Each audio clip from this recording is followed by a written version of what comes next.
పునుగులైతే one side వేగాయి. ఇంకొక side వేగాలి. Important విషయం ఇప్పుడు ఒకటి తెలుసుకుందాం మనం హెల్త్ గురించి.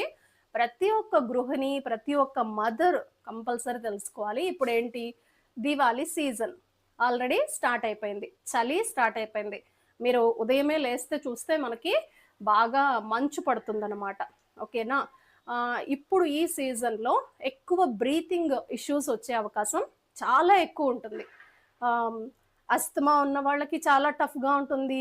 అలర్జీస్ ఉన్నవాళ్ళు చాలా ఇబ్బంది పడుతూ ఉంటారు. మధ్యలో కాస్త వేపుదాము. మాట్లాడుకుంటూ కొన్ని కొన్ని విషయాలు తెలుసుకుంటూ మనం కుకింగ్‌ని గూడా అయితే కంప్లీట్ చేద్దాము. దివాళీ ఇంకోటేంటంటే, దీవాళి అంటే దీపాల పండుగ. అలాగే చాలా మందికి మనకు నచ్చేదేంటండి టపాసులు చూసారా? పేలుతున్నాయి. వినపడుతుందా? ఇందులో అయితే నేను నాయిస్ కంట్రోల్ అయితే ఆన్ చేశాననమాట.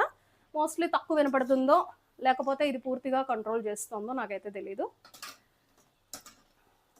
ఇప్పుడు పెట్టే ఈ టపాసులు ఏవైతే ఉన్నాయో ఆ పొల్యూషన్ ఆ పొల్యూషన్ ఏం చేస్తుందంటే మనకి బ్రీతింగ్ ఇష్యూస్ తెచ్చిపెడతదనమాట. మీరు ఎంత హెల్తీ అయిన వాళ్ళకు కూడా బ్రీతింగ్ ఇష్యూ వచ్చే అవకాశం ఉంటుంది. చాలా ఇమ్యూనిటీ పవర్ ఉంటేనే వాళ్ళకసలేం గాకుండా, అసలేం ఫరక్ పడకుండా ఉంటుందనమాట.